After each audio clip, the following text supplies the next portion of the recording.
fourth set, and potentially the final set for the first match, will be played on Naro Station. Spawning in the top right-hand position is the Blue Protoss for Kespa Team 8.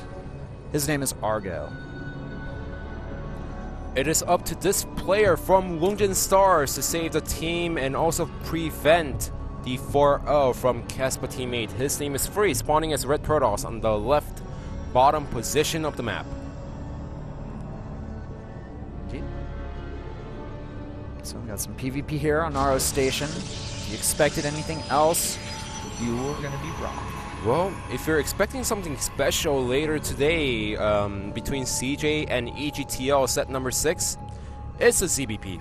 Oh. Okay. I was hiding it from you until the very last second. You got me, man. You got me. So we are in... Well, if we do get to set number 6 in the second match, we are going to see some variation. No, for once, a ZBP, not a PvP. Yeah. And the interesting thing is that ZBP and Naro Station, very Protoss favored. Very Protoss favored, but you have to say but Hydra. It's Hydra, man. But it's also Hero. So we'll have to see. Yeah. Of course, we're talking about the second match because it's PvP, none of the players proxied, so we know how both players are going to open up. Gateway first.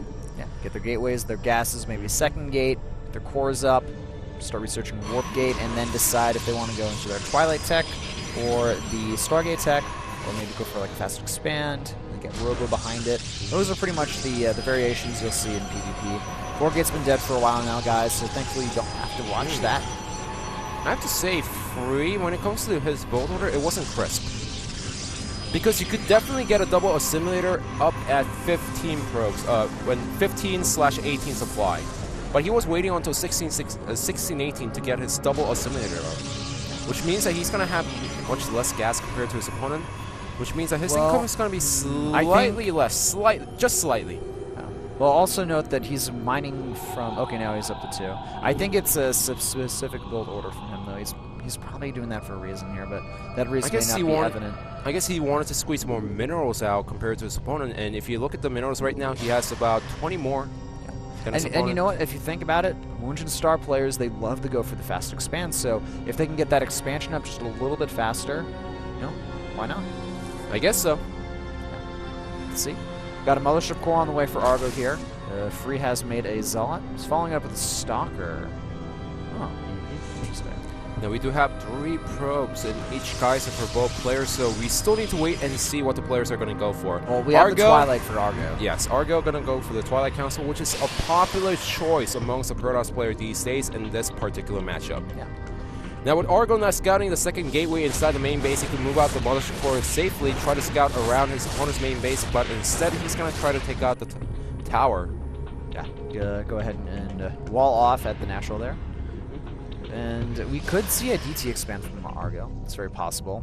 Well, seems like that's highly likely at this point because we don't see the second or the third gateway going up from Argo. Yeah, Free's getting an additional gateway, 2 gateways here. So he's not going to be going for fast expand. There's that Dark Shrine.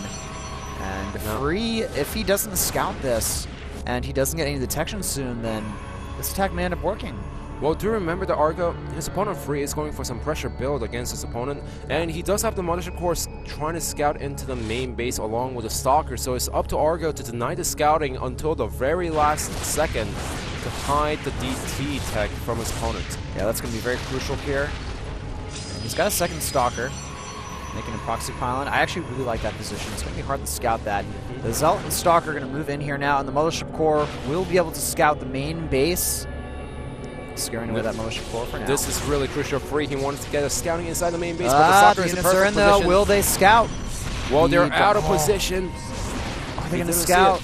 I don't think so. They're pretty much trapped in this little corner over here until the Nexus Cannon is finished. That's a whole minute, though, that he's going to have that Nexus Cannon for. Robo on the way from Free, but is it going to finish in time? I think he actually realized what his opponent is doing. Letting the probe in the main base. I think he has some idea on what his opponent is going for because of the gateway timing from his opponent. He saw the second gateway go up, which is slightly delayed if there's a Twilight Council up first. So the Robo is on the way, but the DT is already warped in from Argo. And you know what? Free is going to be forced to recall home to deal with this.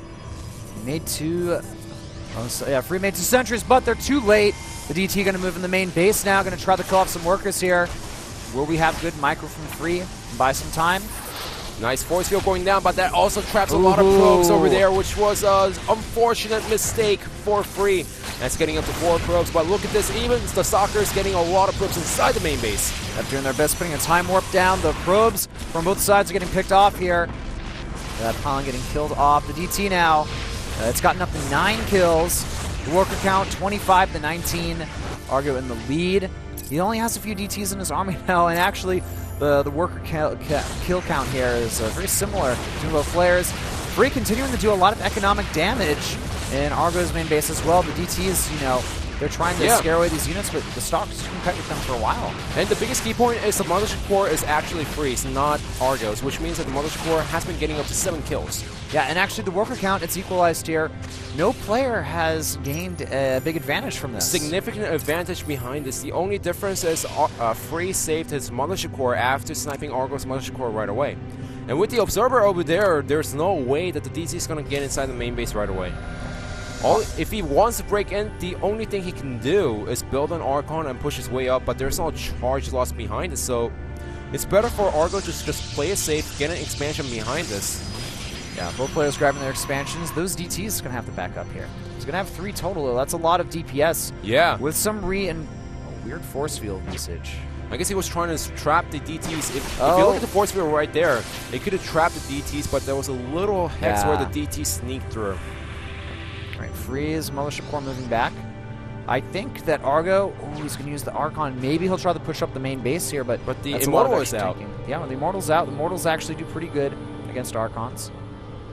So with Argo seeing this, all he can try to do is stay on bottom of the ramp. In fact, with the Archon, it's better for him to just pull out of there and only force cancel on the Nexus at very least. I don't think he's going to be able to reinforce much here. Using the Blink Stalker micro here, but Argo, I feel like he doesn't want to overcommit here. Losing the Archon, bit of a mistake. Picking off a lot of these units here. Force field goes down, but the Blink micro cooldown is off, and Argo gets away. Personally, with the Immortal out, if he knew that his units were going to get taken out, especially the Archon, I think it was better for Argo to just blink forward, get the Immortal, and then blink back. Loses one of those Stalkers there. We have a Stargate follow-up from Argo. Interesting. Now, the Stargate tech can be pretty good against the Robotech. You know, you're going to have that air dominance that's going to be able to kill off the Colossi pretty fast. Mortals can attack up in the air. And there's no Twilight counter tech from Free, which means that he can't just massive army and try to go for a counterattack against the Void Race. Argo doing a pretty good job here, just being very annoying with these Stalkers, utilizing that blink cooldown and the shields. Of course, I have to say, so far, I'm happy with how Argo is playing compared to the previous games. Yeah, but Free no slouch either, defending against the TTs and doing a lot of good counter damage. It's actually a pretty even game, I'd have to say, overall. Yeah. So, but on a personal note to Argo, he's been making a lot of mistakes and showing. With his match today, just playing solid up until this point, I have to say his mentality, like what the caster said, he has now recovered when it comes to mentality problems, which means that he could play a great match against Free today. Double Stargate on the way, going for the Void Rays. Like it. Yeah, this is actually great against defense. He does see one Stargate inside the main base, which prompts him to go for Twilight Council immediately behind this. Yeah. Knowing that he is falling behind in the Stargate count, all he can do is go for the Blink Stalkers and go for the Storm. The Stalkers, a little bit out of position here. Free is going to have to, or excuse me, Argo's going to be careful. Doesn't want to get hit by those Immortals. Yeah, but do remember he has to blink, his opponent doesn't. Yeah, the blink is always nice to have. Extra gateways being added here for Free, and he's going for the Templar Archives. He's going to get the Storm to counter the Void Rays. And that's a good decision to make because the Robotech, not that good against Stargate, but Templar Tech has proven successful in the past against it.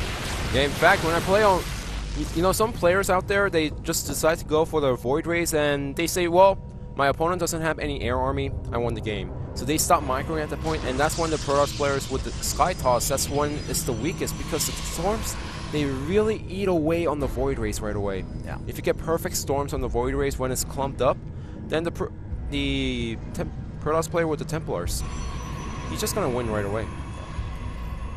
Alright, so we have Forge on the way for Argo. He's going to start his ground upgrades when he looks at things. Immortal's doing a little bit of damage to these Stalkers, but they're just kind of keeping Free semi-contained. this point. And third base on the way from Free I as like well. this. He's going to try to harass with the 3 Void Rays, possibly going for the Nexus and trying to take it down. Going for some recall here. Maybe he can even hit a few High Templars. Storm isn't done yet. The Stalker's doing a good amount of damage. Immortal's out of position. But that's still 2 Immortals and 6 Stalkers. Still kind of hard for Argo to attack into this, but he's just trying to draw the army out from the natural so they could attack with the Void Rays at the natural. And you know what? I think that Free, he can get into a really good spot if Argo doesn't expand soon. You know, he's going to be able to defend against these Void Rays, no problem. They're just, you know, going to try to do harassment, but nothing big's going to happen from that. Third base now being constructed by Argo. I like this choice. Now, I see there's going to be a small timing window, I feel, where Free, he's just got a lot of extra units, a lot of production, and Argo won't have quite enough units to really deal with what he's got. And that's the reason why I love the fact that he's going for Colossus right behind us. Nice. So all he has to do is defend. The problem is, does Free realize this, and is he going to hit a timing before Argo can get all of the units out, all of the Void Rays and the Colossus? Yeah, he may go for a timing when he hits charge here. That's certainly possible. Supplies are in the advantage of Argo here, but remember the Void Rays, they cost a lot of supply. Also, the air upgrades for Argo has been going fantastic as he has +1 right now, going possibly going for the +2 at this point as we don't see anything in the production tab. But when it comes to ground upgrades, Free is ahead by 1. Yeah, completely. He's going for +2 right now with Argo just going for his +1. Yeah, I like this. Both players are adding a lot of gateways into their army. And we have the first Colossus being chronoed out here from Argo. Argo knows that his opponent figured out what his opponent was doing and going to try to hit a timing attack. That's the reason why he's just tech switching into Colossus. Loses one. Did he lose one Stalker? None? All those Stalkers are probably in the red by now, man, but he's been doing a great job of macroing. I'm impressed. All right, this is going to be the timing that Argo needs to be the most worried about. It's going to be a lot of Zealots in this army. The Storm count will be pretty high. The Void Ray number is pretty impressive, but Argo needs to split up the army perfectly if he wants to make sure that the Storms do not do a lot of damage. There's a lot of Archons in this army as well. Now the first Colossus is out by Argo, but he also needs to make sure he engages in a perfect position with the army split up. Yeah. That is the key point here with we the Void go. Rays. Free's moving in here, going to try to focus fire down this expansion. Uh-oh, the Void Rays are clumped up, which means that Storms can do a lot of damage on the Argo, not microing those Void Rays. Ooh, the Void Rays tanking the damage pretty well here, but the Storms keep going down. The Void Rays, though, they're not dying. I believe all the anti-air has been picked off here. Yeah, and the Immortals are the only ones left. Can he actually get the Nexus before it gets taken out? I don't think he's really not focus close. firing it. Uh-oh, that was a little mistake by Free. He had the units to take out the Nexus, but he didn't do so. Now the reinforcements also coming through, but the Void Rays are still alive and well. Ooh, this Zealot run by, though, could end up doing a lot of damage. Free has a lot of minerals in the bank as well, so we can keep reinforcing here. Zealot's moving to the main mineral line now. This Colossus has to be very careful. All right, it looks like Argo's going to be able to micro that away eventually from his opponent.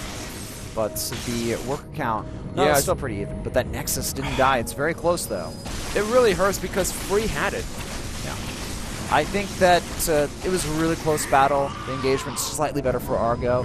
And over time, if he continues adding in more Void Rays, then he should be fine and just continuing to get that Colossus count as well. If he can get that critical Colossus mass up, then the Zealots will be useless. And look at this. Now it's Argo who has a better tech than his opponent. Because Argo was going for the Void Rays, Free decides to go for the Templars, which was the correct choice. But with Argo scouting that right away, he stopped his Void Ray production at 7, switched into Colossus right away, and that one Colossus, before it got taken out, dealt a lot of damage to the ground army from Free, which was really nice on Argo's part. The advantage of Free's army composition, though, is that he can attack really quickly and reinforce a lot faster. It can be countered by some really good SimCity. I don't know if we're going to see that from Argo here, but that would be really cool if he started simming up at that third base. We have a Warp Prism from Free. I like this. A lot of damage. I like this because what he needs to do right now is buy some time to get his critical tech out. Because what he has right now is only Zealots, few Archons mixed in, and few High Templars. Yeah, that's it. Colossus, Void Rays, and Zealots, if micro properly, he could take out the army from Free easily at this point in the game. So what Free needs to do is use the Warp Prism to buy some time to get his own Immortals out, to get his own Colossus out. Yeah. We have a cannon at least at the natural mineral line. Warp Prism moving over here. Will Argo react in time? That's the question. He is moving his units back. Looks like he has the Nexus cannon up and scare away the Warp Prism. Yeah, nice play. See that drop. Big mistake by Free. Loses the Warp Prism and 4 Zealots. What is up with Kespa teammate today? I don't know, man. They're on point. It just works out. They're on point. I mean, you could get lucky in a game, but these players are getting so lucky in all 4 games. Ooh, and look at this double robo from Argo. He's going to have a really solid army composition soon. He needs to wait for more Colossi before he attacks. If you can get up to 5 or 6 Colossus, these Zealots are going to simply melt when they try to attack. Well, Argo. in fact, I think Free needs to do something right now because he did not take out the third Nexus from his opponent. He needs to just send a few Zealots over there and do a suicide attack on the Nexus to take it out. But at this point, the shield has recovered. Yeah, the shield on recovered. The Nexus. He should have done it a little bit a few minutes ago, I have to say. Argo getting the War Prism speed upgrade. He's getting his +3 attack as well. He's gearing up towards attacking his opponent's main army. He's going to use the Colossus. He's going to use the Warp Prism to warp in Zealots next to the main army. Yeah, I mean, he's getting a lot of Colossus out. He's got the Archons, the Zealots in the mix. Things are looking really good for Argo. His composition is really solid. Fantastic. I think he's going to wait for that +3 attack and then go for it, but that may not happen. He's going to have to defend here. Can't be out of position against his opponent. Yeah, well, it seems like he's gearing towards the attack on the right bottom side. He does see the Nexus go up, but, you know, just pushing up in that little area also gives Argo a little bit more time to get into position to defend his third base. Yep. All right, we have the run-by from Argo. Going to drop a few DTs here. Those are DTs, and it's just going to go for the cannon right away. No detection at the natural, which means that the probes are going to get eaten away right away. Yeah, and the DT's doing a great job here. We have a big engagement in the middle. Is this what Argo wants? He put down a good time warp, needs the micro properly with those Colossi. He needs the warp in. If he can get just enough meat in his main army and keep those Colossi covered, he should be able to go for a victory. This is going to be the battle that decides everything. Yeah, well, Free, he has to make this work. He needs to make this work, right? He needs a decisive victory because his probes have been taken out. Look at this. The Nexus is going to get taken out at the natural, which means that he needs to win this fight and take out at least 2 Nexus of his opponent's army. All right, here we go. This is the big engagement. Where are the Zealots? The Zealots just melted. Where did the Zealots go? I don't even know where they are. GG is called, though. Kespa teammate 4-0ing WOONGJIN Stars. The first place team. Holy crap. I've never seen such dominance out of Kespa Team 8. What just happened? Well, Kespa Team 8, they played excellent, and they 4-0'd WOONGJIN Stars, man. That's what happened.